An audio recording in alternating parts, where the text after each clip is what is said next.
നമസ്കാരം 9 മണി വാർത്തകളിലേക്ക് സ്വാഗതം. പ്രധാന വാർത്തകൾ നോക്കാം. ആദ്യം കണ്ണൂർ കൈതപ്രത്തെ ഓട്ടോ ഡ്രൈവറുടെ കൊലപാതകം ആസൂത്രിതമെന്ന് പോലീസ്. കൊലപാതകത്തിലേക്ക് നയിച്ചത് കുടുംബ പ്രശ്നങ്ങളെ തുടർന്നുള്ള വ്യക്തിവിരോധം. പ്രതി സന്തോഷും കൊല്ലപ്പെട്ട രാധാകൃഷ്ണന്റെ ഭാര്യയും സഹപാഠികൾ. സന്തോഷിന്റെ അറസ്റ്റ് രേഖപ്പെടുത്തി.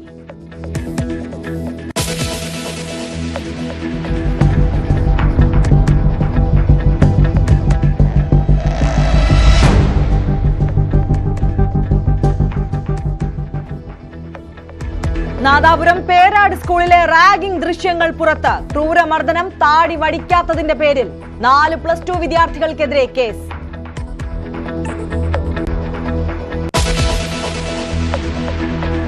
പെരുമ്പാവൂർ കുറുപ്പംപടിയിൽ പീഡനത്തിനിരയായ പെൺകുട്ടികളുടെ മൊഴി രേഖപ്പെടുത്തി. അമ്മയെ പ്രതി ചേർക്കുന്നതിൽ തീരുമാനം. രഹസ്യമൊഴിയുടെ പകർപ്പ് ലഭിച്ച ശേഷം പെൺകുട്ടികൾ CWC അഭയ കേന്ദ്രത്തിൽ. കളമശ്ശേരി പോളിയിലെ കഞ്ചാവ് കേസിൽ അന്വേഷണം ആരംഭിച്ച അധ്യാപക സമിതി. വിദ്യാർത്ഥികളുടെ മൊഴിയെടുത്തു. ഇടപാടിൽ പങ്കില്ലെന്ന അഭിരാജ്. ആലുവയിൽ MDMAയുമായി 2 യുവാക്കൾ പിടിയിൽ.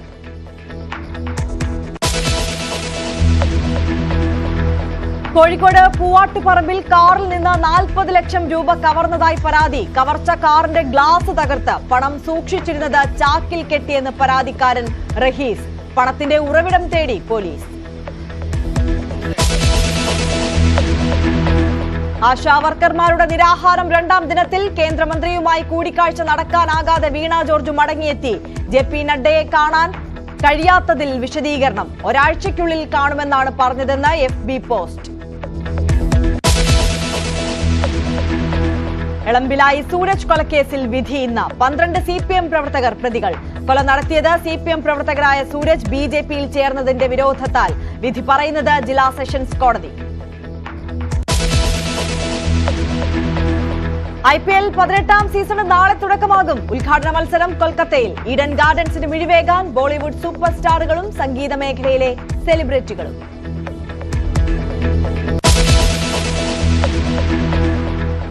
വിശദമായി നോക്കാം. കോഴിക്കോട് പൂവാട്ടുപറമ്പിൽ നിർത്തിയിട്ട കാറിൽ നിന്നും 40 ലക്ഷം രൂപ കവർന്നതായി പരാതി. സ്വകാര്യ ആശുപത്രിയുടെ പാർക്കിംഗ് ഏരിയയിൽ നിർത്തിയിട്ട കാറിന്റെ ഗ്ലാസ് തകർത്താണ് കവർച്ച നടന്നിരിക്കുന്നത്. ആനക്കുഴിക്കര സ്വദേശി റഹീസിന് പണമാണ് നഷ്ടമായത്. MS അനീഷ് കുമാർ ചേരുന്നു കോഴിക്കോട് നിന്ന്. അനീഷ്, അടിമുടി ദുരൂഹതയാണല്ലോ. ആരാണ് കവർന്നത് എന്നുള്ളത് അന്വേഷിക്കണം. അത് അന്വേഷണ പരിധിയിൽ വരുന്നതാണ്.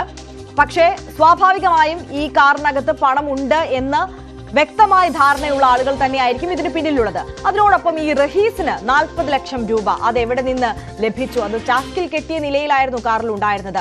അതുമായി ബന്ധപ്പെട്ട അന്വേഷണവും പോലീസ് നടത്തുകയല്ലേ?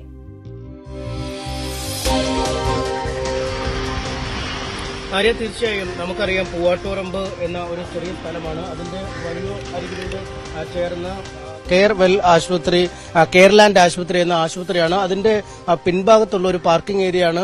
അത്ര വിശാലമായ ഒരു ആശുപത്രി ഒന്നുമല്ല. അതിന്റെ പാർക്കിംഗ് ഏരിയ, അതായത് അത്ര അധികം ജനങ്ങളുടെയൊക്കെ ശ്രദ്ധ കിട്ടാതെ വലിയ ആൾത്തിരക്കൊന്നുമില്ലാത്ത ഒരു സ്ഥലം. ആശുപത്രിയിൽ നിന്നും ഏതാണ്ട് ആശുപത്രിയുടെ ഗേറ്റിന് തൊട്ടിപ്പുറത്താണ് ഈ പാർക്കിംഗ് ഏരിയ ഉള്ള. അവിടെ നിർത്തിയിട്ടിരിക്കുന്ന കാർ ഇപ്പോൾ നമുക്ക് ദൃശ്യങ്ങളിൽ കാണാം. ഈ ഒരു വാഗണാർ ആ കാറാണ്. ആ കാറിന്റെ ഒരു വശത്തെ ഡ്രൈവിംഗ് സീറ്റിന്റെ ഭാഗത്തെ ചില്ല് തകർന്നു കിടക്കുകയാണ്. ആ ചില്ല് തകർത്താണ് ഈ കാറിനുള്ളിൽ സൂക്ഷിച്ചിരുന്ന പണം എടുത്തത് എന്നാണ് പരാതിയിൽ പറയുന്നത്. ചില്ല് പൊട്ടിക്കിടക്കുന്ന ദൃശ്യങ്ങൾ നമുക്ക് കാണാം. ഈ കാറിനുള്ളിൽ ഒരു ഹാർഡ് ബോർഡ് കവർ ഉണ്ടായിരുന്നു. ആ കവർ ഒരു ചാക്കിലാക്കി പൊതിഞ്ഞിരുന്നു. അങ്ങനെയാണ് ഈ 40 ലക്ഷം രൂപ സൂക്ഷിച്ചിരുന്നതെന്നാണ് പറയുന്നത്. കാറിന്റെ ഡാഷ്ബോർഡും മറ്റുമൊക്കെ തുറന്നു കിടക്കുന്നതും നമുക്ക് ദൃശ്യങ്ങളിൽ കാണാം. എന്തായാലും മുൻഭാഗത്ത് അല്ലെങ്കിൽ ഈ സീറ്റിൽ സൂക്ഷിച്ചിരുന്ന പണം എന്ന രീതിയിൽ തന്നെയാണ് കാര്യങ്ങൾ പറഞ്ഞിരിക്കുന്നത്. മറ്റ് കാര്യങ്ങളൊന്നും അയാൾ പോലീസിന് മൊഴി നൽകിയിട്ടുള്ള. മിനിഞ്ഞാന്നാണ്, അതായത് 19-ന് വൈകുന്നേരം 3 മണിക്കും 3:50-നും 3:10-നും 4-നും ഇടയിലാണ് ഇത്തരമൊരു മോഷണം നടന്നതെന്നാണ് കണ്ടെത്തിയിരിക്കുന്നത്. ഇതിന്റെ രജിസ്റ്റർ നമ്പർ നമുക്ക് പരിശോധിച്ചാലും കാണാൻ കഴിയും. വാഹനത്തിന്റേത് KL 11B ഈ T2538 എന്ന രജിസ്ട്രേഷൻ നമ്പറുള്ള കാറാണ്. ഈ പാർക്കിംഗ് ഏരിയയിൽ ഈ കാറ് നിർത്തിയിട്ടിരിക്കുന്നു. പിന്നീട് ഈ പോലീസിന് ഈ പരാതി ആനക്കുഴിക്കര സ്വദേശി റഹീസ് പരാതി നൽകി ഇത്തരത്തിൽ 40 ലക്ഷം രൂപ തന്റെ 40,20,000 രൂപ ഈ കാറിൽ നിന്നും നഷ്ടപ്പെട്ടു എന്ന് ചൂണ്ടിക്കാട്ടി പരാതി നൽകി. ഇതേ തുടർന്ന് പോലീസ് കേസെടുക്കുകയും അന്വേഷണം നടത്തുകയും ചെയ്തു. ഈ ആശുപത്രി പരിസരത്ത് തന്നെയുള്ള അതായത് ഈ പാർക്കിംഗ് ഏരിയയിലേക്ക് തിരിഞ്ഞിരിക്കുന്ന ഒരു CCTV നമുക്ക് ഈ ദൃശ്യങ്ങളിൽ കാണാം. ഈ CCTVയിൽ 2 ആളുകൾ ഒരു ചാക്കുകെട്ടുമായി പോകുന്ന ദൃശ്യങ്ങൾ പതിഞ്ഞിട്ടുമുണ്ട്. പക്ഷേ ഈ ചാക്കുകെട്ടിനുള്ളിൽ 40 ലക്ഷം രൂപയാണോ അല്ലെങ്കിൽ ആ തുക അത്ര തന്നെ ഉണ്ടാവുമോ എന്ന കാര്യങ്ങളെക്കുറിച്ചൊക്കെ ഇപ്പോഴും വലിയ വ്യക്തതയില്ലെങ്കിൽ പോലും പണം നഷ്ടമായിട്ടുണ്ട്. എന്താണ് ഇതിനു പിന്നിൽ നടന്നിരിക്കുന്ന സംഭവം എന്നതിനെക്കുറിച്ച് ഇപ്പോഴും അവ്യക്തമാണ്. തന്റെ ഭാര്യ പിതാവിൽ നിന്നും ലഭിച്ച പണവും സുഹൃത്തിൽ നിന്നും ലഭിച്ച പണവും അടക്കമാണ് ഈ 40 ലക്ഷം രൂപ ഉള്ളത് എന്നാണ് ഈ റഹീസ് മൊഴി നൽകിയിരിക്കുന്നത്. പക്ഷേ ഇത് പൂർണ്ണമായും വിശ്വസിക്കുന്നില്ല. ഒപ്പം ഈ ഇത്ര ഒരു വലിയ തിരക്കില്ലാത്ത അല്ലെങ്കിൽ ഒരു പ്രാദേശികമായ ഇടത്തിലുള്ള ഒരു ആശുപത്രിയിൽ കയറിയ ശേഷം അതിന്റെ പാർക്കിംഗ് ഏരിയയിൽ ഇത്തരം ഒരു തുറന്ന കാറിനുള്ളിൽ 40 ലക്ഷം രൂപ എങ്ങനെ സൂക്ഷിക്കണം അല്ലെങ്കിൽ എന്തുകൊണ്ട് 40 ലക്ഷം രൂപ സൂക്ഷിച്ചു എന്ന ചോദ്യമാണ്. നമുക്കറിയാം ഈ കാറിന് ഈ സൺഫിലിമോ മറ്റ് വിൻഡോകളോ അല്ലെങ്കിൽ അത്തരത്തിൽ അടച്ചുപൂട്ടാൻ കഴിയുന്ന സംവിധാനങ്ങളോ പുറത്തുനിന്ന് നോക്കിയാൽ അകത്തേക്കൊന്നും കാണാതിരിക്കുന്ന സംവിധാനങ്ങളോ ഇല്ല. ഇത്തരത്തിൽ ഒരു തുറന്നു കിടക്കുന്ന അല്ലെങ്കിൽ പുറത്തുനിന്ന് നോക്കിയാൽ കൃത്യമായി തന്നെ അകത്തെ ദൃശ്യങ്ങൾ കാണാൻ കഴിയുന്ന ഒരു കാറിനുള്ളിൽ എങ്ങനെ ഈ 40 ലക്ഷം രൂപ സൂക്ഷിച്ചു അല്ലെങ്കിൽ എന്തിന് 40 ലക്ഷം രൂപ സൂക്ഷിച്ചു എന്ന ചോദ്യമാണ് ഇപ്പോഴും ബാക്കിയാവുന്നത്. എന്തായാലും ഈ സംഭവങ്ങളിൽ അടിമുടി ദുരൂഹതയുണ്ട് എന്നാണ് പോലീസ് പറയുന്നത്. പണത്തിന്റെ അളവിനെക്കുറിച്ച് അതായത് 40 ലക്ഷം രൂപ ഉണ്ട് എന്ന് റഹീസ് പറയുമ്പോൾ അത്രമാത്രം പണം ഉണ്ടോ എന്നതിനെക്കുറിച്ച് പോലീസിന് സംശയമുണ്ട്. ഒപ്പം പണത്തിന്റെ ഉറവിടത്തെക്കുറിച്ച് കൃത്യമായ സംശയമുണ്ട്. പരസ്പര വിരുദ്ധമായ കാര്യങ്ങളാണ് ഇക്കാര്യവുമായി ബന്ധപ്പെട്ട ഇയാൾ മൊഴി നൽകുന്നതെന്നാണ് പോലീസ് പറയുന്നത്. അതുകൊണ്ട് വളരെ വിശദമായ അന്വേഷണം നടത്തുന്നുണ്ട്.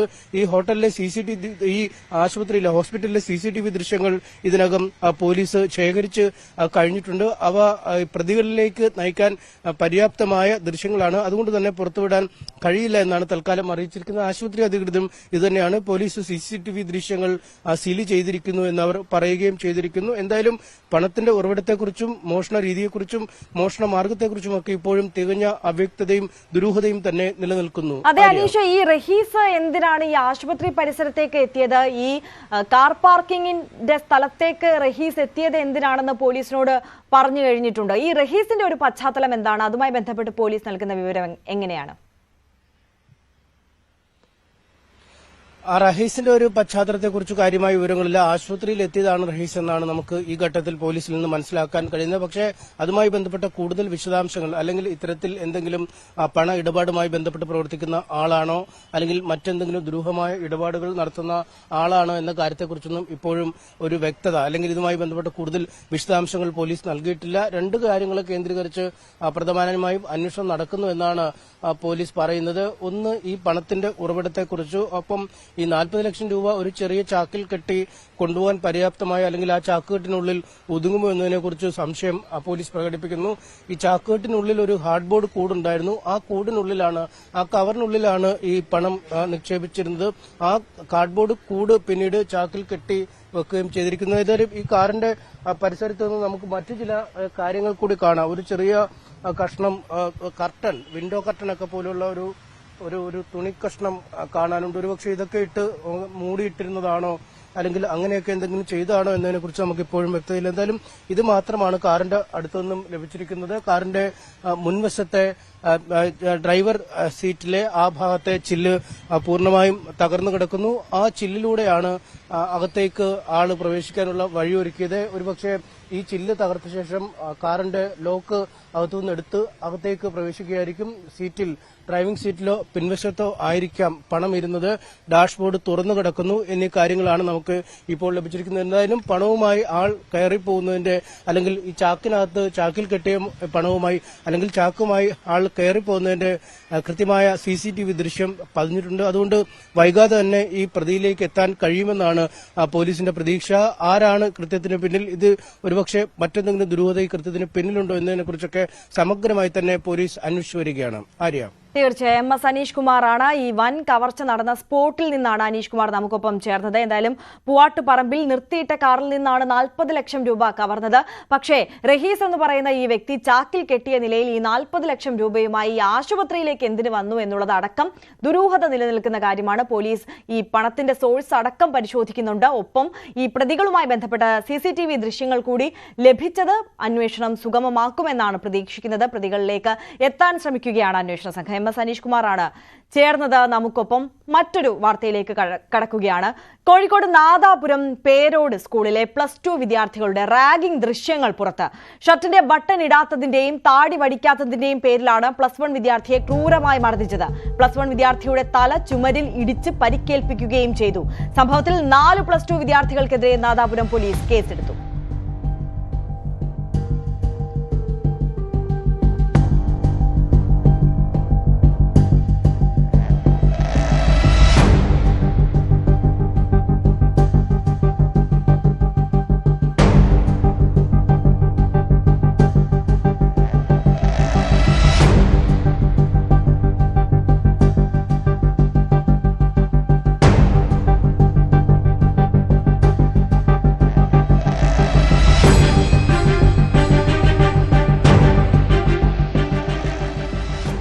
എസ് അനീഷ് കുമാർ തന്നെയാണ് നമുക്കൊപ്പം ചേരുന്നത്. അനീഷ്, സമാനമായ രീതിയിൽ എത്രയെത്ര വാർത്തകളാണ് നിരന്തരം ഇത്തരത്തിൽ വന്നുകൊണ്ടിരിക്കുന്നത് എന്നുള്ളതാണ് പ്രധാനപ്പെട്ടത്. ഈ റാഗിങ്ങുമായി ബന്ധപ്പെട്ട് വിദ്യാർത്ഥികൾ, സീനിയർ വിദ്യാർത്ഥികൾ ജൂനിയർ വിദ്യാർത്ഥികളെ മർദ്ദിക്കുന്നതും അതുമായി ബന്ധപ്പെട്ട് അവർക്കെതിരെ ഉണ്ടാകുന്ന നടപടികളെക്കുറിച്ചൊക്കെ നിരന്തരം നമ്മൾ വാർത്ത നൽകിയിട്ടും പൊതുശ്രദ്ധയിലേക്ക്, വിദ്യാർത്ഥികളുടെ ശ്രദ്ധയിലേക്കൊക്കെ എത്തിച്ചിട്ടും ഈ കുട്ടികൾ ഇതൊക്കെ തന്നെ ആവർത്തിച്ചുകൊണ്ടേയിരിക്കുകയാണ് എന്നുള്ളതാണ്. ഈ +2 വിദ്യാർത്ഥികളെ സംബന്ധിച്ച് അവരുടെ പരീക്ഷ നടക്കുന്ന ഒരു സമയം കൂടിയല്ലേ ഇത്?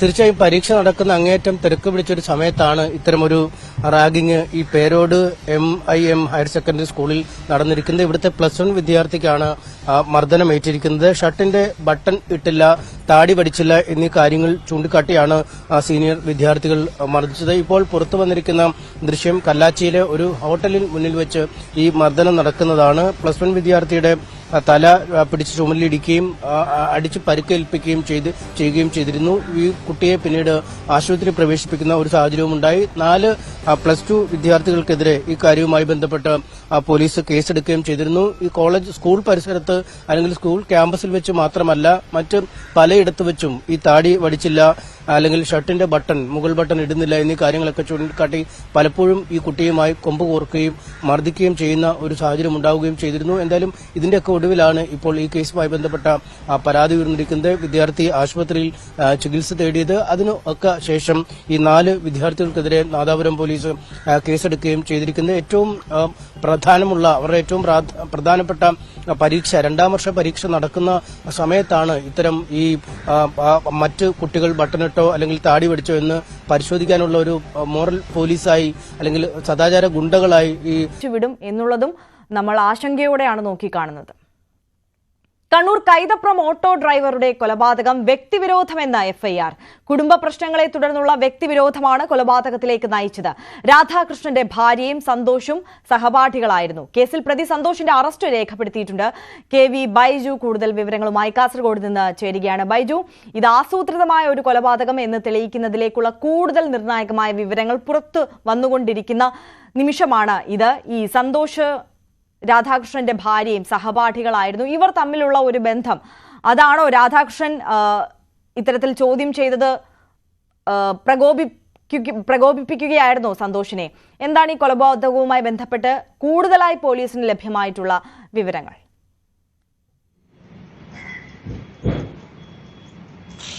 അതെ ആര്യ, കഴിഞ്ഞ ബുള്ളറ്റിൽ നമ്മൾ റിപ്പോർട്ട് ചെയ്ത പോലെ തന്നെ കുടുംബപരമായ പ്രശ്നത്തെ തുടർന്നുണ്ടായ വൈരാഗ്യം, അതാണ് ഈ കൊലപാതകത്തിലേക്ക് നയിച്ചതെന്നാണ് FIR-ൽ പറയുന്നത്. ഈ കൊല്ലപ്പെട്ട രാധാകൃഷ്ണന്റെ ഭാര്യയുമായി ഇയാൾക്ക് അടുത്ത സൗഹൃദമുണ്ടായിരുന്നു. ഇതേ ചൊല്ലി ഇവർ തമ്മിൽ നിരന്തരം തർക്കമുണ്ടാവുകയും ഏറ്റവും ഒടുവിൽ കഴിഞ്ഞ ദിവസം ഇവർ തമ്മിൽ ഇത് തമ്മിൽ പരാതിയായി വരികയും പിന്നീട് പരിയാരം പോലീസ് സ്റ്റേഷനിൽ സംബന്ധിച്ച് ഒരു ഒത്തുതീർപ്പ് ഒക്കെ നടക്കുന്ന സാഹചര്യമൊക്കെ ഉണ്ടായിരുന്നു. ഇതിന് ശേഷമാണ് ഇന്നലെ കൃത്യമായ ആസൂത്രണത്തോടുകൂടി ഇയാളുടെ തോക്കും എടുത്ത് ഈ വീട്ടിലെത്തുകയും രാധാകൃഷ്ണനെ വെടിവെച്ച് കൊലപ്പെടുത്തുകയും ചെയ്തതെന്നാണ് പോലീസ് കണ്ടെത്തിയിരിക്കുന്നത്. എന്നാലും ഈ പ്രതി കുറ്റം സമ്മതിച്ചിരിക്കുന്നു. ഇന്നലെ വലിയ മദ്യലഹരിയിലായിരുന്നുകൊണ്ട് തന്നെ ഇയാളെ ചോദ്യം ചെയ്യാൻ കൂടുതൽ പോലീസിന് കഴിഞ്ഞിരുന്നില്ല. ഇന്ന് രാവിലെയോടുകൂടിയാണ് ഇയാളെ കൂടുതൽ ചോദ്യം ചെയ്യുകയും ഒടുവിലായി ഇയാൾ ഈ കാര്യങ്ങളെല്ലാം തുറന്നു പറയുകയും ചെയ്യുന്ന സാഹചര്യമുണ്ടായി. എന്തായാലും മകൻ അർപ്പിത് കൃഷ്ണന്റെ കൊല്ലപ്പെട്ട രാധാകൃഷ്ണന്റെ മകൻ അർപ്പിത് കൃഷ്ണന്റെ പരാതിയിലാണ് ഇപ്പോൾ പരിയാരം പോലീസ് കേസെടുത്തിരിക്കുന്നത്. ഇതിൽ കൃത്യമായി കുടുംബപരമായ പ്രശ്നം, അതിനെ തുടർന്നുണ്ടായ വ്യക്തിപരമായ വൈരാഗ്യം, ഇതാണ് ഈ കൊലപാതകത്തിൽ നയിച്ചതെന്ന് എഫ്ഐആറിൽ പറയുന്നുണ്ട്. അതുമാത്രമല്ല ഈ കേസിലേക്ക് ഇവർ തമ്മിൽ നേരത്തെ തന്നെ ഈ കൊല്ലപ്പെട്ട രാധാകൃഷ്ണനും അതുപോലെ തന്നെ ഈ സന്തോഷും തമ്മിൽ വലിയ സൗഹൃദമുണ്ടായിരുന്നു. ഇയാളുടെ ഈ വീട്ടിന്റെ ജോലി അത് നേരത്തെ നിർമ്മാണ കരാർ ഏറ്റെടുത്തതും ഈ സന്തോഷായിരുന്നു. അത്രത്തോളം ഇവർ തമ്മിൽ ഒരു ബന്ധമുണ്ടായിരുന്നു. പിന്നീട് ഈ ഭാര്യയുമായുണ്ടായ ഈ സൗഹൃദം അത് രാധാകൃഷ്ണൻ ചോദ്യം ചെയ്യുകയും ഇവർ തമ്മിൽ ഒരു തർക്കമുണ്ടാവുകയും ചെയ്യുകയായിരുന്നു. എന്തായാലും മകന്റെ പരാതിയിലാണ് ഇപ്പോൾ പരിയാരം പോലീസ് കേസെടുത്തിരിക്കുന്നത്. രാധാകൃഷ്ണന്റെ മൃതദേഹം അല്പസമയത്തിനകം കണ്ണൂർ മെഡിക്കൽ കോളേജിൽ പോസ്റ്റ്മോർട്ടം നടപടികൾ ആരംഭിക്കും. പോസ്റ്റ്മോർട്ടം റിപ്പോർട്ട് കൂടി ഇനി ലഭിക്കാനുണ്ട്. ഏതായാലും നെഞ്ചിലാണ് രാധാകൃഷ്ണന് വെടിയേറ്റത്. ഇന്നലെ 6:30 നിർമ്മാണം നടക്കുന്ന രാധാകൃഷ്ണന്റെ വീട്ടിലാണ് ഈ കൊലപാതകം നടക്കുന്നത്. പിന്നീട് ഈ പ്രതിയെ വീട്ടിനകത്തും തന്നെ പിടികൂടുന്ന സാഹചര്യമാണ് ഉണ്ടായത്. സ്വന്തമായ തോക്ക് ലൈസൻസ് ഉള്ള ഈ പ്രതി ആ തോക്ക് ഉപയോഗിച്ചാണ് ഈ രാധാകൃഷ്ണനെ വെടിവെക്കുന്നതും കൊലപ്പെടുത്തുന്നതും. എന്നാലും പ്രതി ഇപ്പോൾ കുറ്റം സമ്മതിച്ചിരിക്കുന്നു. ആര്യ. യെസ്, KV ബൈജു ആണ് വിശദാംശങ്ങൾ നൽകിയത്. മറ്റു വാർത്തകളിലേക്ക് എത്തും മുമ്പ് ഒരു ചെറിയ ഇടവേള.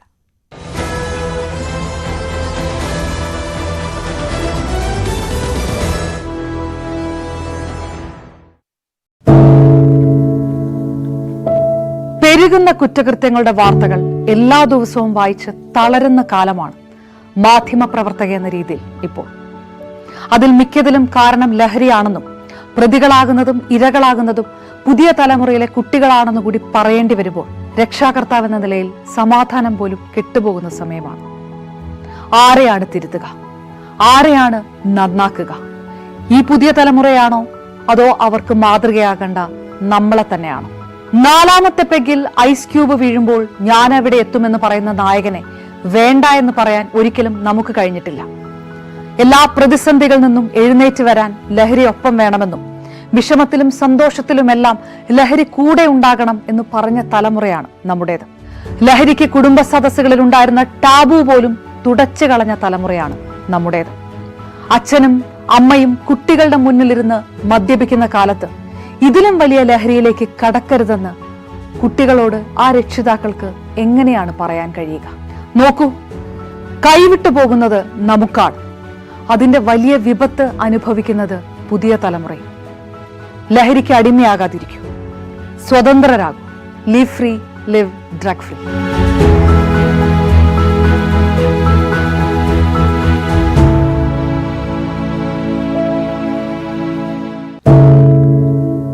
എന്തുപറ്റി നമ്മുടെ നാടിന് എന്ന് ചോദിച്ചു പോകുന്ന കാര്യങ്ങളാണ് ഇപ്പോൾ സംഭവിക്കുന്നത്.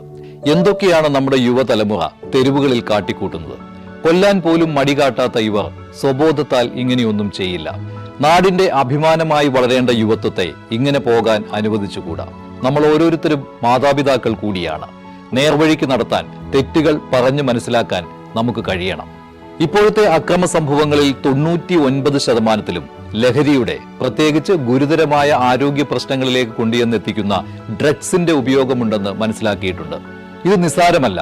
കണ്ടില്ലെന്ന് നടിക്കാൻ ആർക്കുമാവില്ല. ജീവിതം ഒട്ടേറെ ബാക്കിയുണ്ടെന്ന് യുവതലമുറ മനസ്സിലാക്കണം. സ്നേഹിക്കാൻ സർഗാത്മകത, ലഹരിയുടെ സഹായമില്ല.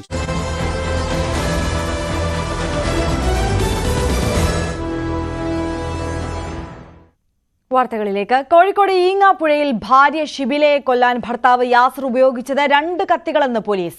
രക്തം പുരണ്ട 2 കത്തികൾ സ്ഥലത്തു നിന്നും ലഭിച്ചു. കത്തി ഇന്ന് കോടതിയിൽ ഹാജരാക്കും. MS അനീഷ് കുമാർ ചേരുന്നുണ്ട് കോഴിക്കോട് നിന്ന്. അനീഷ്, പോലീസിനെ സംബന്ധിച്ച് നിർണായകമായ തെളിവാണല്ലോ ഇത്. തീർച്ചയായും പോലീസിനെ സംബന്ധിച്ച് നിർണായകവും അങ്ങേയറ്റവും ഞെട്ടിക്കുന്നതുമായ ഒരു വിവരം തന്നെയാണ് പുറത്തു വന്നിരിക്കുന്നത്. ഇത് കൃത്യം ചെയ്യാൻ ഉറച്ചു തന്നെയാണ് പ്രതി യാസിർ ഷിബിലയുടെ വീട്ടിലേക്ക് വന്നത് എന്നാണ് നമുക്കിതിൽ നിന്നും വ്യക്തമാവുന്നത്. ഒപ്പം ഈ ഷിബിലയെ മാത്രം കൊല്ലാനാണോ അതോ ഷിബിലയുടെ പിതാവിനെയും വധിക്കുക എന്ന ലക്ഷ്യത്തോടു കൂടിയാണോ ഇയാൾ വന്നത് എന്ന സംശയമാണ് നമുക്കിപ്പോൾ വരുന്നത്. കാരണം ഒരാൾക്ക് നേരെ കത്തി പ്രയോഗിക്കുമ്പോൾ രണ്ടാമത് ഒരാൾക്ക് കൂടി നേരെ പ്രയോഗിക്കുന്നത്. അപ്പം 2 കത്തികൾ ഉപയോഗിച്ചാൽ ഇത് കാര്യങ്ങൾ എളുപ്പമാവും, അല്ലെങ്കിൽ 2 കത്തികൾ ഉപയോഗിച്ചാൽ ഫലപ്രദമായി ഈ കൊലപാതകം നടത്താൻ കഴിയൂ എന്നൊരു കണക്കൂട്ടലിലേക്ക് ഈ പ്രതി എത്തിയിരുന്നു എന്നൊരു സംശയമാണ് നമുക്ക് ഉള്ളത്. എന്തായാലും 2 പേർക്ക് പരിക്കേറ്റിട്ടുണ്ട്. ഷിബിലയെ കുത്തിയ ശേഷം പിതാവ് അവിടേക്ക് വരികയും ഇയാളെ പ്രതിരോധിക്കുകയുമായിരുന്നു. തുടർന്ന് പിതാവിനും കുത്തേൽക്കുന്ന ഒരു സാഹചര്യമുണ്ടായി. പിന്നീട് അതേ കത്തി തന്നെ ഉപയോഗിച്ചാണ് ഈ തടയാൻ വന്ന നാട്ടുകാർക്ക് നേരെ വീശുകയും ചെയ്തിരിക്കുന്നത്. അതുകൊണ്ട് കൃത്യമായി തീരുമാനിച്ചുറപ്പിച്ച ഒരു യാത്ര തന്നെയാണ്. അതിനുവേണ്ടിയാണ് 2 കത്തികൾ കരുതി ഇയാൾ അവിടേക്ക് പോയതെന്നാണ് നമുക്ക് മനസ്സിലാക്കാൻ കഴിയുന്നത്. എന്തായാലും 2 കത്തികളിലും ചോര പുരണ്ടിട്ടുണ്ടായിരുന്നു.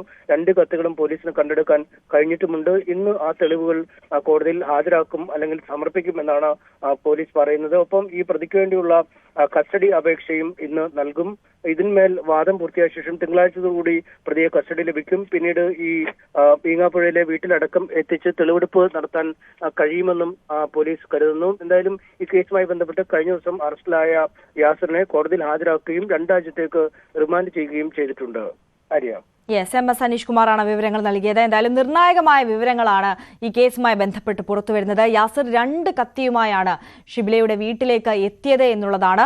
എന്തായാലും ആ കത്തികൾ പോലീസിന് ലഭിച്ചിട്ടുണ്ട്. നിർണായകമായ തെളിവാണ് ഈ കേസുമായി ബന്ധപ്പെട്ട് പോലീസിന് ലഭ്യമായിട്ടുള്ളത്. ഇന്ന് കസ്റ്റഡി അപേക്ഷ നൽകും. യാസിറിനായി തിങ്കളാഴ്ചയോടെ കസ്റ്റഡിയിൽ ലഭിക്കും. തുടർന്ന് തെളിവെടുപ്പ് നടത്താനാകുമെന്നുള്ളതാണ് പോലീസിന്റെ പ്രതീക്ഷ. എറണാകുളം പെരുമ്പാവൂർ കുറുപ്പംപടി പീഡനക്കേസിൽ കുട്ടികളുടെ രഹസ്യമൊഴി രേഖപ്പെടുത്തി. രഹസ്യമൊഴിയുടെ പകർപ്പ് ലഭ്യമായ ശേഷമാകും അമ്മയെ പ്രതി ചേർക്കുന്ന കാര്യത്തിൽ തീരുമാനമെടുക്കുക. പെൺകുട്ടികളെ CWC അഭയ കേന്ദ്രത്തിലേക്ക് മാറ്റി. പ്രതി ധനേഷിനെ ഇന്നലെ കോടതിയിൽ ഹാജരാക്കി റിമാൻഡ് ചെയ്തിരുന്നു. ഡാനി പോൾ ചേരുന്നു കൊച്ചിയിൽ നിന്ന്. ഡാനി, ഇതിൽ അമ്മയുടെ പങ്ക് അത് എങ്ങനെയാണ് എന്നുള്ളത് അന്വേഷണ സംഘത്തിന് നിർണായകമാണ്. അതോടൊപ്പം ഈ ധനേഷിന്റെ പശ്ചാത്തലം അറിയുക എന്നുള്ളതും ഈ കേസുമായി ബന്ധപ്പെട്ട തുടരന്വേഷണത്തിൽ നിർണായക ഘടകം തന്നെയല്ലേ? തീർച്ചയായും അങ്ങനെ തന്നെയാണ്. കാരണം അമ്മയുടെ പങ്ക് അന്വേഷിക്കുക എന്ന രീതിയിൽ തന്നെയാണ് പോകുന്നത്. ഇതിൽ ഇവരുടെ ഈ കുട്ടികളുടെ മൊഴി ഇന്നലെ മജിസ്ട്രേറ്റ് രേഖപ്പെടുത്തിയിരുന്നു. ഈ മൊഴിയുടെ പകർപ്പ് ലഭ്യമാകേണ്ടതുണ്ട്. ഒപ്പം തന്നെ ഇയാളെ ധനേഷിനെ ചോദ്യം ചെയ്യുന്ന ഇന്നലെ ലഭിച്ച മൊഴികളുടെ വിശദാംശങ്ങളും കൂടി പുറത്തു വരണം. ഇതിൽ നിലവിൽ ലഭ്യമാവുന്ന സൂചനകൾ അനുസരിച്ച് അമ്മയ്ക്ക് ഇതുമായി ബന്ധപ്പെട്ടുകൊണ്ടുള്ള കാര്യങ്ങൾ അറിയാമായിരുന്നു എന്ന രീതിയിലുള്ള വിവരങ്ങൾ കൂടി വരുന്നുണ്ട്. അങ്ങനെയെങ്കിൽ തീർച്ചയായും തന്നെ അവരെ വൈകാതെ തന്നെ ഈ കേസിലേക്ക് പ്രതി ചേർത്തേക്കും. എങ്കിലും ഈ കുട്ടികളുടേതടക്കമുള്ള മജിസ്ട്രേറ്റിനടക്കമുള്ള മൊഴിയുടെ വിശദാംശങ്ങൾ കൂടി ലഭ്യമാകാൻ വേണ്ടിയാണ് പോലീസ് കാത്തിരിക്കുന്നത്. നിലവിൽ കുട്ടികൾ ശിശുക്ഷേമ സമിതിയുടെ സംരക്ഷണയിലേക്ക് മാറിയിട്ടുണ്ട്. അവരുടെ പഠനം അടക്കമുള്ള കാര്യങ്ങൾ ഉറപ്പു നൽകുമെന്നത് അവർ വ്യക്തമാക്കുകയും ചെയ്തു. ഇതിൽ കുട്ടികളുടെ മൊഴിയുടെ വിശദാംശങ്ങളും അതോടൊപ്പം തന്നെ ഇയാളെ കസ്റ്റഡിയിൽ വാങ്ങി കൂടി ചോദ്യം ചെയ്യണം. ഒന്നുകൂടി ഇക്കാര്യങ്ങളുടെ ഒരു ആധികാരികത ഉറപ്പിക്കേണ്ടതുണ്ട്. അമ്മ ഇതിൽ പ്രതിയാകുമെന്നുള്ളൊരു സൂചനകളാണ് നിലവിൽ വളരെ സജീവമായിട്ടുള്ളത്. എങ്കിൽ കൂടിയും അതിന് കുറച്ചുകൂടി വിശദാംശങ്ങളും കാര്യങ്ങളും കൂടി എത്തേണ്ടതുണ്ട്. പോലീസ് അതിനുവേണ്ടി തന്നെയാണ് ശ്രമിക്കുന്നത്. ഇന്നലെയും ഇത് സംബന്ധിയായ ചില കാര്യങ്ങൾ സൂചനയുണ്ടായിരുന്നു. നിലവിൽ ഇപ്പോൾ ധനേഷിനെ ഇപ്പോൾ ഇന്നലെ വൈകിട്ട് കോടതിയിൽ ഹാജരാക്കുകയും റിമാൻഡ് ചെയ്യുകയും ചെയ്തിട്ടുണ്ട്. ഇയാളിൽ നിന്ന് ഇനി കസ്റ്റഡി അപേക്ഷ സമർപ്പിച്ച പോലീസ് ഇയാളെ വീണ്ടും ചോദ്യം ചെയ്യാനായിട്ട് അയാളെ കസ്റ്റഡിയിൽ എടുക്കേണ്ടതുണ്ട്. ഇയാൾക്ക് നേരത്തെയും ഇതുപോലുള്ള കേസുകൾ ഉണ്ടായിരുന്നു എന്നതടക്കമുള്ള കാര്യങ്ങൾ പോലീസ് പരിശോധന നടത്തുകയാണ്. കാരണം അതിനുള്ളൊരു സാധ്യത വളരെ സജീവമായിട്ട് നിലനിൽക്കുന്നുണ്ട്. ഇയാൾക്ക് ഭാര്യയും 2 കുട്ടികളുമുണ്ട് എന്നതാണ് പോലീസിന് ലഭ്യമാവുന്ന വിവരം. അയാൾ ഈ കുട്ടികളിൽ നിന്ന് അവരുടെ സുഹൃത്തുക്കളുടെ ചിത്രങ്ങൾ കൂടി കണ്ട് അവരെ ഇവിടേക്ക് കൊണ്ടുവരണമെന്ന കാര്യങ്ങളിൽ നിർബന്ധം പുലർത്തിയതോടുകൂടിയാണ് ഈ വിവരങ്ങൾ പുറത്തേക്ക് വരുന്നത്. അതുകൊണ്ട് സ്വാഭാവികമായും പോലീസ് സംശയിക്കുന്ന ഇയാൾക്ക് നേരത്തെ ഇത്തരം സാഹചര്യങ്ങൾ ഉണ്ടാകാമെന്നതാണ്. അത് സംബന്ധിച്ച് കൂടി പരിശോധന തുടരുകയാണ്. തീർച്ചയായും ഡാനി പോളാണ് വിവരങ്ങൾ നൽകുന്നത്. ഡാനി, തുടരുക. മറ്റൊരു വാർത്തയുടെ വിശദാംശം കൂടി ചോദിച്ചറിയേണ്ടതുണ്ട്. കളമശ്ശേരി പോളിടെക്നിക് ഹോസ്റ്റലിലെ കഞ്ചാവ് കേസിൽ ആഭ്യന്തര അന്വേഷണം ആരംഭിച്ചു. അധ്യാപക സമിതി വിദ്യാർത്ഥികളുടെ മൊഴിയെടുത്തു. കഞ്ചാവ് ഇടപാടിൽ പങ്കില്ലെന്നാണ് SFI പ്രവർത്തകനായിരുന്ന 3ാം വർഷ വിദ്യാർത്ഥി അഭിരാജിന്റെ മൊഴി. ഡാനി പോൾ തുടരുന്നുണ്ട്. ഡാനി, ഈ പോളിടെക്നിക് കോളേജിലെ കഞ്ചാവ് വ്യാപനം അത് എത്രത്തോളം ഉണ്ട് എന്നുള്ള അന്വേഷണം പുരോഗമിക്കുകയായിരുന്നു. ഇതിൽ അധ്യാപക സമിതിയുടെ അന്വേഷണം പോലീസിന് കൂടുതൽ വിവരങ്ങൾ ലഭ്യമാകാൻ സഹായകമാകുമെന്ന് പ്രതീക്ഷിക്കാം, അല്ലേ? തീർച്ചയായും അങ്ങനെ തന്നെയാണ്. കാരണം ഒരു ആഭ്യന്തര തലത്തിലുള്ള ഒരു അന്വേഷണം ഇതുമായി ബന്ധപ്പെട്ടുകൊണ്ട് തുടരുകയാണ്. ഈ കാര്യത്തിൽ നിലവിൽ കോളേജ് അധികൃതർ ഒരു മൊഴിയെടുക്കലും അടക്കമുള്ള കാര്യങ്ങളിലേക്ക് പോയിട്ടുണ്ട്. അതിൽ നിലവിൽ അഭിരാജ് അടക്കം മൊഴി നൽകിയിരിക്കുന്നു. തനിക്ക് ഇതുമായി ബന്ധപ്പെട്ട മറ്റ് കേസുകളുമായി ബന്ധപ്പെട്ട് തനിക്ക് ബന്ധമില്ല എന്നതടക്കമുള്ള കാര്യങ്ങളാണ് പറഞ്ഞിരിക്കുന്നത്. അത് കോളേജ് അധികൃതർക്ക് നൽകിയ ഒരു മൊഴിയുടെ വിശദാംശങ്ങളാണ്. എന്തായാലും ഒരു ഭാഗത്ത് കോളേജ് അധികൃതർ അവരുടെ ഇന്റേണൽ നടപടികളുമായി മുന്നോട്ട് പോകുമ്പോൾ പോലീസ് അന്വേഷണം ഇതുമായി ബന്ധപ്പെട്ട് കാര്യക്ഷമമാക്കിയിട്ടുണ്ട്. കഴിഞ്ഞ ദിവസങ്ങളിൽ തന്നെ വിശദമായ രീതിയിലുള്ള പരിശോധനയും അടക്കമുള്ള കാര്യങ്ങൾ നടന്നിരുന്നു. ഇതര സംസ്ഥാനക്കാരെ കേന്ദ്രീകരിച്ച് തന്നെയാണ് ഇതുമായി ബന്ധപ്പെട്ടുകൊണ്ടുള്ള അന്വേഷണം മുന്നോട്ട് കൊണ്ടുപോകുന്നത്.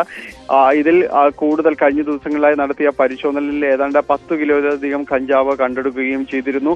5ഓളം ഇതര സംസ്ഥാനക്കാരാണ് ഇതുമായി ബന്ധപ്പെട്ട് പിടിയിലായിട്ടുള്ളത്. ഈ കേസിൽ പിടിയിലായിട്ടുള്ള സുഹൈൽ ഷെയ്ഖിന് ഈ ഇതര സംസ്ഥാനത്ത് നിന്ന് കഞ്ചാവ് എത്തിക്കുന്നതിൽ കൃത്യമായ രീതിയിലുള്ള പങ്കുണ്ട് എന്ന് തന്നെയാണ് പോലീസ് പറയുന്നത്. അതുമായി ബന്ധപ്പെട്ടുകൊണ്ടുള്ള കൂടുതൽ അന്വേഷണത്തിലാണ്. അതോടൊപ്പം തന്നെ കളമശ്ശേരി മേഖലയിലെ ഈ ഹോസ്റ്റൽ സമ്പ്രദായങ്ങൾ, പ്രത്യേകിച്ച് അനധികൃതമായി ബന്ധപ്പെട്ടുകൊണ്ട് നിരവധി ഹോസ്റ്റലുകൾ അവിടെ പ്രവർത്തിക്കുന്നുണ്ട്. ഈ ഹോസ്റ്റലുകളിൽ കഴിഞ്ഞ ദിവസങ്ങളിൽ പരിശോധനകൾ നടത്തിയിരുന്നു.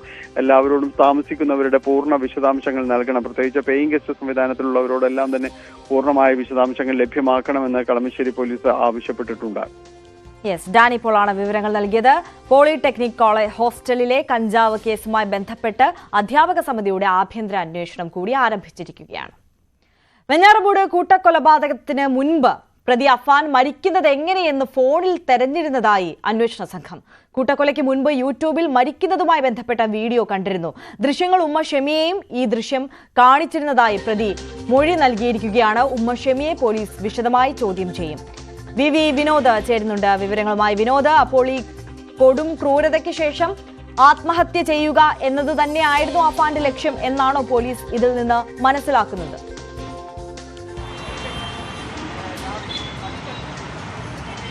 അറിയ ആത്മഹത്യ ചെയ്യുന്നത് എങ്ങനെ, ഏതൊക്കെ തരത്തിൽ മരിക്കാം എന്ന ദൃശ്യങ്ങളാണ് അഫാൻ കണ്ടത്. മൊബൈൽ ഫോണിൽ യൂട്യൂബിലാണ് ഇക്കാര്യം സെർച്ച് ചെയ്തത്. ഇക്കാര്യം പരിശോധനയിലും പിന്നീട് ഇപ്പോൾ മൊഴിയായും നൽകിയിട്ടുണ്ട്. കഴിഞ്ഞ ദിവസമാണ് ഇത് സംബന്ധിച്ച് അമ്മ ഷെമി പോലീസിന് മൊഴി നൽകിയത്. നേരത്തെ തന്നെ അഫാനും ഇക്കാര്യം ചോദ്യം ചെയ്യലിൽ സൂചിപ്പിച്ചിരുന്നു. ഷെമി നേരത്തെയുള്ള മൊഴി മാറ്റിയിട്ടുണ്ട്. കട്ടിലിൽ നിന്ന് വീണ് തനിക്ക് പരിക്കേറ്റുവെന്നാണ് ഇതുവരെ പറഞ്ഞിരുന്നത്. എന്നാൽ ഏറ്റവും ഒടുവിൽ വെഞ്ഞാറമൂട് പോലീസിനും പിന്നീട് പാങ്ങോട് പോലീസിനും നൽകിയ മൊഴികളിൽ കൃത്യമായി പറയുന്നത് മകൻ ഷോൾ കൊണ്ട് കഴുത്ത് മുറുക്കി, പിന്നീട് തനിക്കൊന്നും ഓർമ്മയില്ല എന്നതാണ്, ബോധരഹിതയായി എന്നതാണ്. തലയിൽ പരിക്കേറ്റത് ഈ ചുമരിൽ ഇടിച്ചാണ്. ഒരുപക്ഷെ ഈ ബോധം നഷ്ടമായ ശേഷം ആ തരത്തിൽ ചുമരിലിടിച്ച് പരിക്കേൽപ്പിച്ചതാകാമെന്ന ഒരു കരുതലാണ്. അല്ലെങ്കിൽ ഇങ്ങനെ ഇടിക്കുമ്പോൾ തന്നെ ബോധം നഷ്ടപ്പെടുകയും അക്കാര്യങ്ങൾ ഇപ്പോൾ ഓർക്കാതെ പോകുന്നതുമാകാമെന്ന ഒരു കാര്യമാണ്. ഏതായിരുന്നാലും മകൻ തൻ്റെ കഴുത്തിൽ ഷോൾ കൊണ്ട് വരിഞ്ഞു മുറുക്കിയെന്ന കാര്യം പറയുന്നുണ്ട് ഷെമി. ഇനി വീണ്ടും വിശദമായി ആ മൊഴി രേഖപ്പെടുത്തും. മാത്രമല്ല ഉമ്മ എന്നോട് പൊറുക്കണം എന്ന കാര്യം പറയുകയും അങ്ങനെ ക്ഷമിക്കണമെന്ന് പറയുകയും അതിന് മകനോട് ക്ഷമിക്കുന്നു എന്ന കാര്യം പറയുകയും താൻ തിരിഞ്ഞു നിൽക്കുകയായിരുന്നു. ഈ സമയത്താണ് കഴുത്തിൽ ഷോൾ കൊണ്ട് മുറുക്കിയതെന്നും ഷെമി കഴിഞ്ഞ ദിവസം പോലീസിന് മൊഴി നൽകി. അതിനുശേഷമാണ് ഇത് സംബന്ധിച്ച കൂടുതൽ വിവരങ്ങൾ കൂടി അഫാൻ ഇങ്ങനെ മൊബൈൽ ഫോണിൽ തിരഞ്ഞിരുന്നു എന്ന കാര്യം കൂടി വ്യക്തമാകുന്നത്. അത് ഈ കൂട്ടക്കൊലയ്ക്ക് ശേഷം ആത്മഹത്യ ചെയ്യാൻ പ്രതി ആലോചിച്ചിരുന്നു എന്ന് തന്നെയാണ്. പക്ഷേ ഈ എലിവിഷത്തിൻ്റെ അളവ്, അതിൻ്റെ പരിശോധനാ ഫലം പുറത്തു വന്നിട്ടുണ്ട്. വലിയ തോതിൽ എലിവിഷം ഉള്ളിൽ പോയിട്ടില്ല. ശീതളപാനീയത്തിലാണ് ഇത് എലിവിഷം കഴിച്ചത്. അതിനുശേഷം മദ്യപിക്കുകയും ചെയ്തിരുന്നു. അതുകൊണ്ട് തന്നെ ഈ ആത്മഹത്യയുടെ ദൃശ്യങ്ങളൊക്കെ കണ്ടെങ്കിലും ആത്മഹത്യ ചെയ്യണമെന്ന് പൂർണ്ണമായി തീരുമാനിക്കുകയോ അല്ലെങ്കിൽ അങ്ങനെ ഒരു കാര്യം ആലോചിച്ചുറപ്പിക്കുകയോ ചെയ്തിരുന്നോ എന്നതിൽ സംശയമുണ്ട്. ചെറിയ അളവിൽ മാത്രമാണ് എലിവിഷം കഴിച്ചതായി കണ്ടെത്തിയിട്ടുള്ളത്. ആര്യ, തീർച്ചയായും വി വിനോദാണ് വിശദാംശങ്ങൾ നൽകിയത്. എന്തായാലും ഈ കൂട്ടക്കൊലപാതകത്തിന് ശേഷം ആത്മഹത്യ ചെയ്യാം എന്നുള്ളൊരു ആലോചന അഫാനിന് ഉണ്ടായിരുന്നു. അതുമായി ബന്ധപ്പെട്ട ചില തെരച്ചിലുകളൊക്കെ ഫോണിൽ നടത്തിയിരുന്നു എന്നുള്ളതിന്റെ നിർണായക വിവരങ്ങൾ കൂടി പോലീസിന് ലഭ്യമായിരിക്കുകയാണ്. ആശാ വർക്കർമാരുടെ നിരാഹാര സമരം 2ാം ദിവസത്തിലേക്ക്. സെക്രട്ടേറിയറ്റിന് മുന്നിലെ പ്രതിഷേധം 40ാം ദിവസത്തിലേക്ക് കടക്കുകയാണ്. ആരോഗ്യമന്ത്രി വീണ ജോർജ് കേന്ദ്ര ആരോഗ്യമന്ത്രിയുടെ സമയം ചോദിക്കാതെ ഡൽഹിയിലേക്ക് കൂടിക്കാഴ്ചയ്ക്ക് പോയതിൽ വിമർശനം ശക്തമാണ്. അതേസമയം ആശാ വർക്കർമാരുടെ ഓണറേറിയം വർദ്ധിപ്പിക്കുമെന്ന് പ്രകടന പത്രികയിലുണ്ടെന്നും അത് കാലോചിതമായി നടപ്പാക്കുമെന്നും മന്ത്രി വീണ ജോർജ് പറഞ്ഞു. കൂടിക്കാഴ്ചയ്ക്ക് കേന്ദ്രമന്ത്രി അപ്പോയിന്റ്മെന്റ് നൽകുമെന്നാണ് പ്രതീക്ഷ. ഊഹാപോഹങ്ങൾക്ക് മറുപടിയില്ലെന്നും ചില മാധ്യമങ്ങൾ ക്രൂശിക്കുന്നുവെന്നും മന്ത്രി പറഞ്ഞു. പ്രകടന പത്രിക നിങ്ങൾ 2021 കണ്ടതല്ലേ? അതിപ്പോഴും ഇങ്ങനെ പറയുന്ന കാര്യം ഞാൻ പ്രകടന പത്രികയിൽ പറഞ്ഞത് LDF ചെയ്തു തന്നെയാ പോകുന്നത്. ഇനി അല്ല, പ്രകടന പത്രിക പറഞ്ഞത് കേന്ദ്ര വർക്കേഴ്സിന്റെ ഓണറേറിയം വർദ്ധിപ്പിക്കും. വി വിനോദ് ചേരുന്നുണ്ട്. വിനോദ്, ഈ സമരപ്പന്തലിന് മുന്നിൽ നിന്നാണ് ചേരുന്നത് എന്നാണ് മനസ്സിലാക്കുന്നത്. എന്തായാലും പ്രകടന പത്രികയിൽ ഉള്ളതുപോലെ തന്നെ കാലോചിതമായി ഓണറേറിയം വർദ്ധിപ്പിക്കും എന്നാണ് ഇപ്പോൾ വീണ ജോർജ് പറയുന്നത്. പക്ഷെ അതിനിടയിൽ ആരോഗ്യമന്ത്രിയുടെ ഡൽഹി യാത്ര വലിയ വിവാദത്തിലായിട്ടുണ്ട്. അത് പ്രഹസനമെന്ന് നേരത്തെ തന്നെ ആശാ വർക്കർമാർ ചൂണ്ടിക്കാണിച്ചതാണ്. അതിനൊരു മറുപടി കൂടി ആരോഗ്യമന്ത്രിയുടെ ഭാഗത്തു നിന്ന് വന്ന ഒരു സാഹചര്യമാണ്. അവർക്ക് ഈ വിഷയത്തിലൊക്കെ എന്താണ് പറയാനുള്ളത്? ആരോഗ്യമന്ത്രിയുടെ വാക്കുകളിൽ എന്താണ് പറയാനുള്ളത്?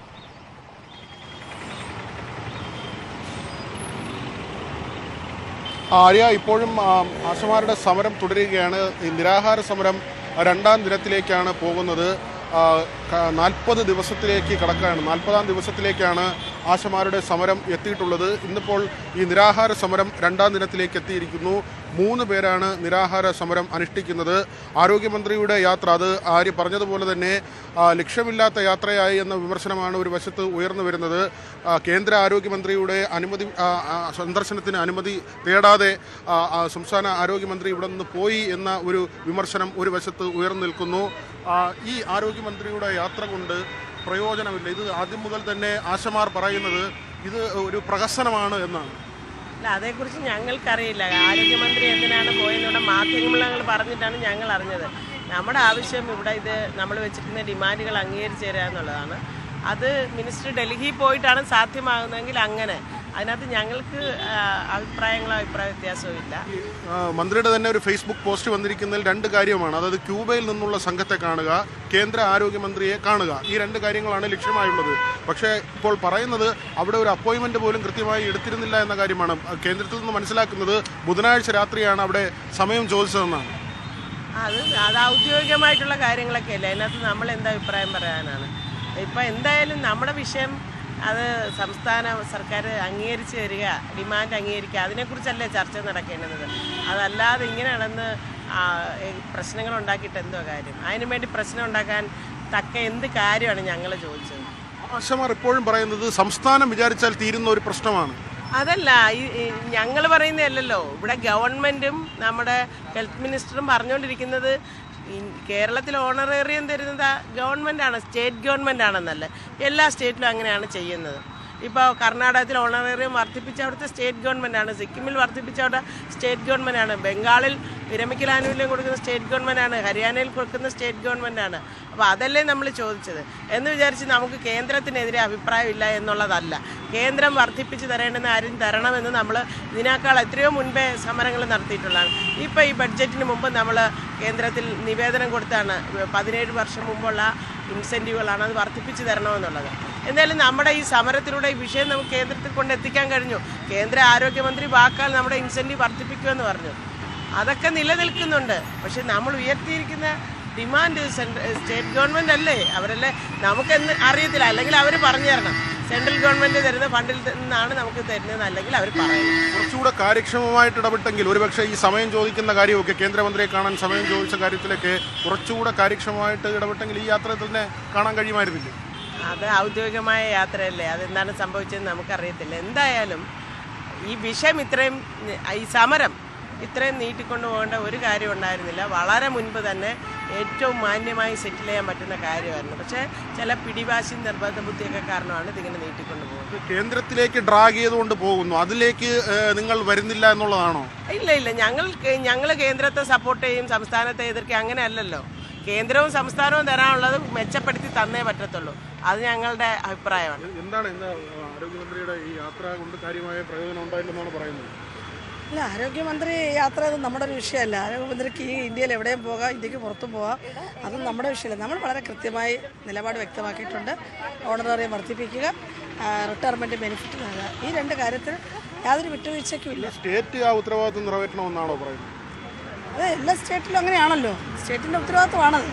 കേന്ദ്രം തരാനുണ്ടെങ്കിൽ തീർച്ചയായിട്ടും വാങ്ങിയെടുക്കണം, അതിൻ്റെ എല്ലാ സംഗതികളും വെച്ചുകൊണ്ട് ചെയ്യണം. അത് നമ്മളുടെ എന്തെങ്കിലും ഞങ്ങൾക്ക് അതിനകത്തൊരു റോളില്ല, അതാണ്. ഞങ്ങൾക്ക് എന്തെങ്കിലും റോൾ ഉണ്ടായിരുന്നെങ്കിൽ ഞങ്ങൾ ഇതിനോടൊക്കെ പോയേനെ എവിടെയാണെന്ന് വെച്ചാൽ. പക്ഷെ അതിനൊരു റോളില്ല, അതാണ് വസ്തുത. അപ്പോൾ ഈ നിരാഹാര സമരം തുടരുകയാണ്. ഇത് ശക്തമായി കൊണ്ടുപോകാനാണ്. ശക്തമായി തുടരും.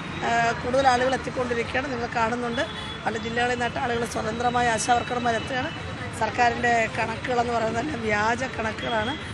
വളരെ സ്വാതന്ത്ര്യം പ്രഖ്യാപിച്ച് വരിക, ചങ്ങലകൾ പൊട്ടിച്ച് വരികയാണ് ആശാവർക്കർമാർ. തീർച്ചയായും അങ്ങനെ തന്നെയാണ്. കാരണം കഴിഞ്ഞ ദിവസങ്ങളിലൊക്കെ നമ്മൾ കണ്ട ആ ഒരു സമരവീരം, കാലാവസ്ഥയുടെ പ്രശ്നമൊക്കെ അറിയാവുന്നതാണ്. കടുത്ത ചൂടാണ്, ഇടയ്ക്ക് മഴ പെയ്യുന്നുണ്ട്, ഒരു ടാർപോളിൻ പോലും വലിച്ച് കെട്ടിയിട്ടില്ല. കാരണം ഇവിടെ പന്തൽ കെട്ടുന്നതിന് കോടതിയുടെ നിരോധനമുണ്ട്. ഒരു തവണ മഴയത്ത് കെട്ടിയപ്പോൾ അത് അഴിച്ചു മാറ്റുന്ന സാഹചര്യമുണ്ടായിരുന്നു. ഏതായിരുന്നാലും വെയിലും മഴയും ഒന്നും തന്നെ പരിഗണിക്കാതെ ആശമാർ അവരുടെ സമരം തുടർന്നു പോവുകയാണ്. ആര്യ, തീർച്ചയായും പോരാട്ടം തുടരുകയാണ്. ആശമാർ. വി വിനോദാണ് അവിടെ നിന്ന് നമുക്കൊപ്പം ചേർന്നത്. ആശമാരുടെ സമരം തീർക്കണമെന്ന് പ്രതിപക്ഷ നേതാവ് സബ്മിഷനായി വിഷയം സഭയിൽ ഉന്നയിക്കും. നേരത്തെ ഈ വിഷയത്തിൽ റൂൾ 50 നോട്ടീസും നൽകിയിരുന്നു. വി അരുൺ ചേരുന്നു. അരുൺ, വിഷയം സഭയിൽ ശക്തമാക്കുകയാണ് പ്രതിപക്ഷം, അല്ലേ? തീർച്ചയായിട്ടും ആശമാരുടെ സമരം അതിശക്തമായ നീക്കങ്ങളുമായി പ്രതിപക്ഷം മുന്നോട്ട് വരികയാണ്. നേരത്തെ സഭ നിർത്തിവെച്ച് ചർച്ച ചെയ്യണമെന്ന റൂൾ 50 നോട്ടീസ് ഒരു ഘട്ടത്തിൽ പ്രതിപക്ഷം നൽകിയതാണ്. അന്ന് സർക്കാർ അതിന് തയ്യാറായില്ല. പക്ഷേ നോട്ടീസ് അവതരിപ്പിക്കാൻ പ്രതിപക്ഷത്തിന് അന്ന് അവസരം കിട്ടിയിരുന്നു. അന്നും അതിശക്തമായ വിമർശനം പ്രതിപക്ഷം ഈ വിഷയത്തിൽ ഉന്നയിച്ചതാണ്. ഇന്നലെ സഭ ബഹിഷ്കരിച്ചിറങ്ങിയ പ്രതിപക്ഷം ആശമാരുടെ സമരപ്പന്തലിലേക്ക് മാർച്ച് നടത്തിയിരുന്നു. ഐക്യദാർഢ്യവുമായാണ് പ്രതിപക്ഷം അടക്കമുള്ള നേതാക്കൾ സമരപ്പന്തലിലെത്തി അവർക്ക് പിന്തുണ അറിയിച്ചത്. ഇന്ന് സബ്മിഷനായി വിഷയം കൊണ്ടുവരാനാണ് തീരുമാനം. പ്രതിപക്ഷ നേതാവിന്റെ സബ്മിഷനാണ്. ആദ്യ സബ്മിഷനായി ശൂന്യവേളയിൽ ഈ വിഷയം പ്രതിപക്ഷം കൊണ്ടുവരും. ശക്തമായ പ്രതിഷേധം ഇന്നും സഭയിൽ ഈ വിഷയത്തിൽ ഉണ്ടാകാൻ തന്നെയാണ് സാധ്യത. ആര്യ, വി അരുണാണ് വിശദാംശങ്ങൾ നൽകിയത്. കൂടുതൽ വാർത്തകൾ ഇടവേളയ്ക്ക് ശേഷം.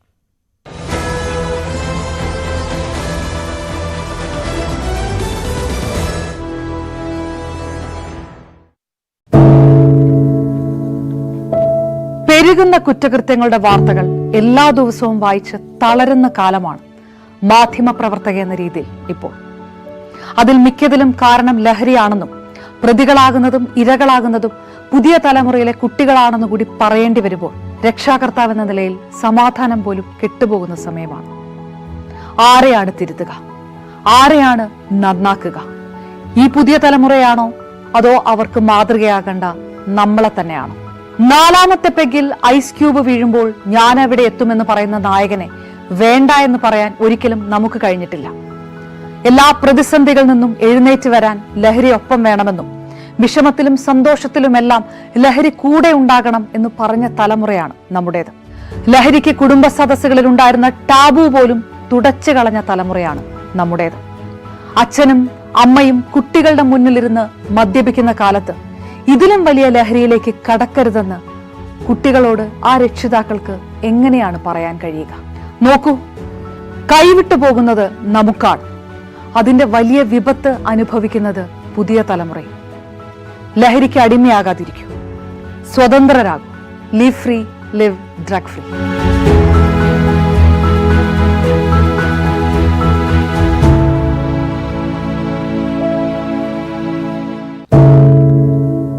എന്തുപറ്റി നമ്മുടെ നാടിന് എന്ന് ചോദിച്ചു പോകുന്ന കാര്യങ്ങളാണ് ഇപ്പോൾ സംഭവിക്കുന്നത്. എന്തൊക്കെയാണ് നമ്മുടെ യുവതലമുറ തെരുവുകളിൽ കാട്ടിക്കൂട്ടുന്നത്? കൊല്ലാൻ പോലും മടികാട്ടാത്ത ഇവർ സ്വബോധത്താൽ ഇങ്ങനെയൊന്നും ചെയ്യില്ല. നാടിന്റെ അഭിമാനമായി വളരേണ്ട യുവത്വത്തെ ഇങ്ങനെ പോകാൻ അനുവദിച്ചുകൂടാ. നമ്മൾ ഓരോരുത്തരും മാതാപിതാക്കൾ കൂടിയാണ്. നേർവഴിക്ക് നടത്താൻ, തെറ്റുകൾ പറഞ്ഞു മനസ്സിലാക്കാൻ നമുക്ക് കഴിയണം. ഇപ്പോഴത്തെ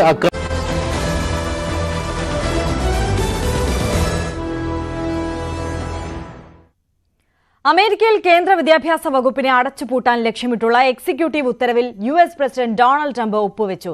പ്രചാരണ പരിപാടിയിൽ ട്രംപിന്റെ പ്രധാന വാഗ്ദാനമായിരുന്നുവെങ്കിലും ഡെമോക്രാറ്റുകൾ വിയോജിപ്പ് പ്രകടിപ്പിച്ചതോടെ ബിൽ ക്യാബിനറ്റിൽ എത്തുമ്പോൾ ട്രംപിന് വെല്ലുവിളിയായേക്കും. ആയിഷത്തുൽ ഷംന ഇന്റർനാഷണൽ ഡെസ്കിൽ നിന്ന് ചേരുകയാണ്. ഷംന, രാഷ്ട്രീയം എങ്ങനെയാണ് വിഷയത്തിൽ? ആര്യ, നേരത്തെ തന്നെ പ്രചാരണ വേളകളിൽ ട്രംപ് എടുത്തു പറഞ്ഞിരുന്ന ഒരു കാര്യമായിരുന്നു ഇത്തരം കേന്ദ്ര വിദ്യാഭ്യാസ സ്ഥാപനങ്ങളെല്ലാം അടച്ചുപൂട്ടുമെന്നുള്ളത്. പക്ഷേ അത് തന്നെയാണ് ഇപ്പോൾ ട്രംപ് നടപ്പിലാക്കുന്നതും. പക്ഷേ ഇത് നേരത്തെ സൂചിപ്പിച്ചതുപോലെ തന്നെ ഈ 60 പേരുടെ പിന്തുണ വേണം, 60 വോട്ടുകൾ വേണം ട്രംപിന് ഈ നിയമം പാസ്സാക്കാൻ വേണ്ടി. അങ്ങനെയാണെങ്കിൽ നിലവിലുള്ളത് ഡെമോക്രാറ്റിക് പാർട്ടിക്കുള്ളത് 53 പേരുടെ പിന്തുണ മാത്രമാണ്. ഇനി 7 ഡെമോക്രാറ്റുകളുടെ പിന്തുണ കൂടി കിട്ടിയാൽ മാത്രമേ ഇത് നിയമമായി പാസ്സാക്കാൻ ട്രംപിന് കഴിയുകയുള്ളൂ. പ്രധാനമായും ട്രംപ് ഇതിൽ ചൂണ്ടിക്കാണിക്കുന്നത് രണ്ട് കാര്യങ്ങളാണ്. ഒന്ന്, സംസ്ഥാനങ്ങൾക്ക് വിദ്യാഭ്യാസ വകുപ്പിന്റെ പൂർണ്ണ ഉത്തരവാദിത്വം സംസ്ഥാനങ്ങൾക്കായിരിക്കണം. പിന്നെ നേരത്തെ തന്നെ കേന്ദ്ര വിദ്യാഭ്യാസ നയവുമായി ബന്ധപ്പെട്ട് അവർ നൽകിയിരുന്ന സ്കോളർഷിപ്പുകൾ, മറ്റ് പദ്ധതികൾ, ഇതൊക്കെ യുവാക്കളെ പല രീതിയിൽ പ്രലോഭിപ്പിക്കാനുള്ള കാര്യങ്ങൾ മാത്രമാണ്. പകരം അതെല്ലാം നിർത്തലാക്കി പൂർണ്ണമായും ഒരു സംസ്ഥാനത്തിന്റെ വിദ്യാഭ്യാസ കാര്യങ്ങളിൽ എന്തൊക്കെ വേണോ അതിന്റെ പൂർണ്ണ ഉത്തരവാദിത്വവും അധികാരവും സംസ്ഥാനങ്ങൾക്ക് മാത്രമായിരിക്കണം. ഈ കാര്യങ്ങൾ ചൂണ്ടിക്കാട്ടിയാണ് പ്രധാനമായും ഈ നിയമം കൊണ്ടുവരാൻ ട്രംപ് മുന്നിട്ടിറങ്ങുന്നത്. അതേസമയം ഇതുമായി ബന്ധപ്പെട്ട കൂടുതൽ വിവരങ്ങൾ ഇനി ഈ നിയമം പ്രാബല്യത്തിൽ വരുമ്പോൾ സ്കോളർഷിപ്പുകളുടെ കാര്യത്തിലടക്കം കൂടുതലുള്ള വിവരങ്ങളൊന്നും ലഭിച്ചിട്ടില്ലെന്ന് ജോർജിയ വിദ്യാഭ്യാസ വകുപ്പ് അറിയിച്ചിട്ടുണ്ട്. എന്തായാലും ഇത് വരും ദിവസങ്ങളിൽ കൂടുതൽ രാഷ്ട്രീയപരമായി തന്നെ കൂടുതൽ ചർച്ചകളിലേക്ക് നയിക്കുമെന്നുള്ള കാര്യം ഉറപ്പാണ്.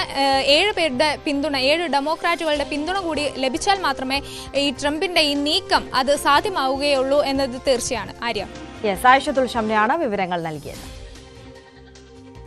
യുദ്ധം അവസാനിപ്പിക്കാൻ റഷ്യയ്ക്ക് മേൽ സമ്മർദ്ദം ശക്തമാക്കണമെന്ന് യൂറോപ്യൻ രാജ്യങ്ങളോട് വ്ളാഡിമിർ സെലൻസ്കി. യൂറോപ്യൻ കൌൺസിൽ യോഗത്തിലാണ് സെലൻസ്കി ഈ ആവശ്യം മുന്നോട്ട് വെച്ചത്. കൂടാതെ 5 ബില്യൺ യൂറോ നൽകി യുക്രൈനെ സഹായിക്കണമെന്നും സെലൻസ്കി ആവശ്യപ്പെട്ടു. ആയിഷത്തുൽ ഷംന തുടരുന്നുണ്ട് ഇന്റർനാഷണൽ ഡെസ്കിൽ നിന്ന്. ഷംന, കൂടുതലായുള്ള ഇടപെടൽ യൂറോപ്യൻ രാജ്യങ്ങളുടെ ഭാഗത്ത് നിന്ന് അത് ആവശ്യപ്പെടുകയാണ് സെലൻസ്കി. പക്ഷേ ധനസഹായം അടക്കം ആവശ്യപ്പെടുമ്പോൾ അത് പുടിനെ കൂടുതൽ ചൊടിപ്പിക്കുകയല്ലേ ഉള്ളൂ? തീർച്ചയായും ആര്യ, പക്ഷേ നേരത്തെ തന്നെ ഈ റഷ്യ ഈ താൽക്കാലിക വെടിനിർത്തലിന് സന്നദ്ധത അറിയിച്ചിരുന്നു. കാരണം ട്രംപുമായി നടത്തിയ കൂടിക്കാഴ്ചയിൽ ഇരു രാജ്യങ്ങളും, യുക്രൈനും ഒപ്പം തന്നെ റഷ്യയും താൽക്കാലികമായി 30 ദിവസത്തേക്ക് വെടിനിർത്തലിന് സമ്മതിച്ചിരുന്നു. പക്ഷെ പിന്നീടാണ് ട്രംപുമായി നടത്തിയ കൂടിക്കാഴ്ചയിൽ അത് സാധ്യമാകാത്ത ഒരു അവസ്ഥ വീണ്ടും ഉണ്ടായി.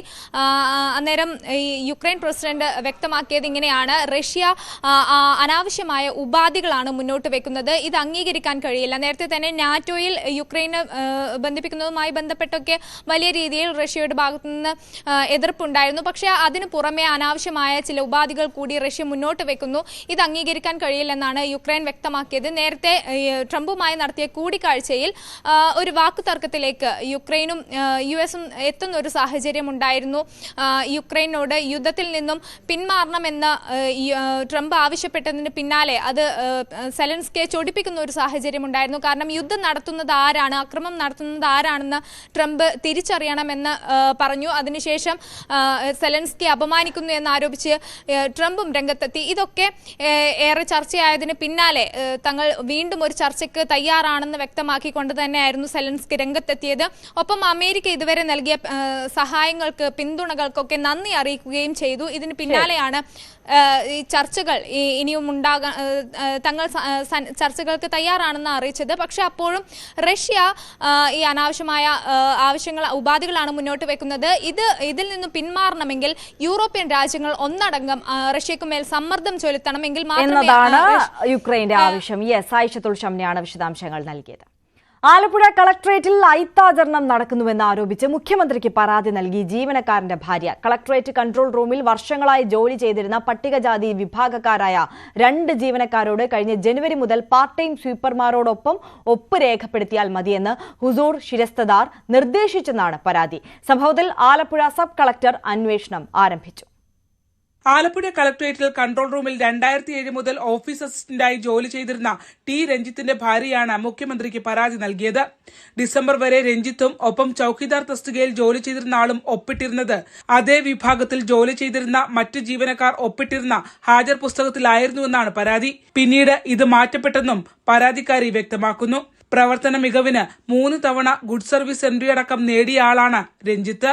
ഇതിൻ്റെതാണ് ഹാജർ പുസ്തകം. ഇതാണ് 2025 സാർജന്റ് ചൌക്കിദാർ PTS. ഇതെല്ലാം PTSന്റെ പേരാണ് കൊടുത്തിരിക്കുന്നത്. ആ രജിസ്റ്റർ നിങ്ങൾ കണ്ടുകൊണ്ടിരിക്കുക. ആ രജിസ്റ്റർ തന്നെയാണ് എഴുതിയേക്കുന്നത്. എൻ്റെ പേര് എഴുതിയേക്കുന്നത് രഞ്ജിത്ത് ടി, ചൌക്കിദാർ രഘുനാഥൻ ചൌക്കിദാർ.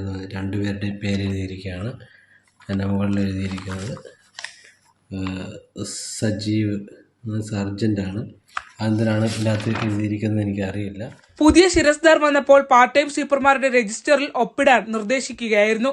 ഇത് ഏത് വ്യവസ്ഥ പ്രകാരമാണെന്ന് ചോദ്യം ചെയ്തപ്പോൾ തന്റെ ഭർത്താവിനും പട്ടികജാതി വിഭാഗക്കാരനായ ചൌക്കിദാറിനും ഒപ്പിടാൻ പ്രത്യേകം ഹാജർ പുസ്തകം നൽകുകയായിരുന്നുവെന്നും ജീവനക്കാരന്റെ ഭാര്യ പറയുന്നു.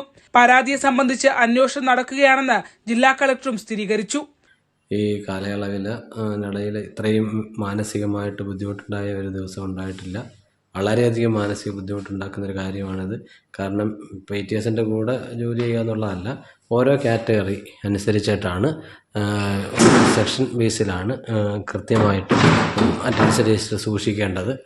അങ്ങനെ സൂക്ഷിക്കേണ്ടതിന് പകരം എന്നെ അപമാനിക്കാൻ വേണ്ടിയിട്ടാണ് രാവിലെ തൂക്കാനെത്തുന്ന സ്ത്രീകളുടെ അമ്മമാരുടെ, എൻ്റെ അമ്മയുടെ പ്രായമൊക്കെ ഉള്ളവരാണ്, 70-60 വയസ്സിന് മുകളിലുള്ളവരാണ്.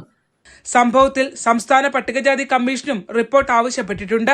പരാതിക്കാരുടെയും ഹുസൂർ ശിരസ്ദാറിന്റെയും മൊഴി രേഖപ്പെടുത്തിയിരുന്നുവെങ്കിലും മൊഴിയെടുത്ത സീക്രട്ട് സെക്ഷനിലെ ഉദ്യോഗസ്ഥൻ ആരോപണ വിധേയനായ ഹുസൂർ ശിരസ്ദാറിന്റെ കീഴിൽ ജീവനക്കാരനാണെന്നതിനാൽ അന്വേഷണം നീതിപൂർവമാകില്ലെന്നാണ് പരാതിക്കാർ ആരോപിക്കുന്നത്. ന്യൂസ് 18 ആലപ്പുഴ. ഡൽഹി ഹൈക്കോടതി ജഡ്ജിയുടെ വീട്ടിൽ നിന്ന് വൻതോതിൽ പണം കണ്ടെടുത്തു. ജസ്റ്റിസ് യശ്വന്ത് വർമ്മയുടെ വീട്ടിൽ നിന്നാണ് പണം കണ്ടെടുത്തത്. വീട്ടിൽ തീപിടുത്തമുണ്ടായപ്പോൾ എത്തിയ ഫയർഫോഴ്സാണ് പണം കണ്ടെത്തിയത്. പണം കണ്ടെത്തിയതിന് പിന്നാലെ ജഡ്ജിയെ സ്ഥലം മാറ്റാൻ സുപ്രീംകോടതി കൊളീജിയം ശുപാർശ ചെയ്തു. ജഡ്ജിയെ അലഹബാദ് കോടതിയിലേക്കാണ് സ്ഥലം മാറ്റുക.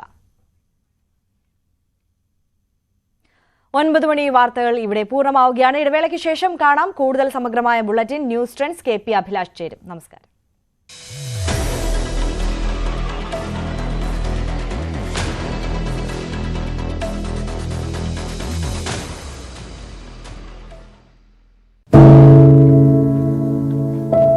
പെരുകുന്ന കുറ്റകൃത്യങ്ങളുടെ വാർത്തകൾ എല്ലാ ദിവസവും വായിച്ച് തളരുന്ന കാലമാണ് മാധ്യമപ്രവർത്തക എന്ന രീതിയിൽ ഇപ്പോൾ.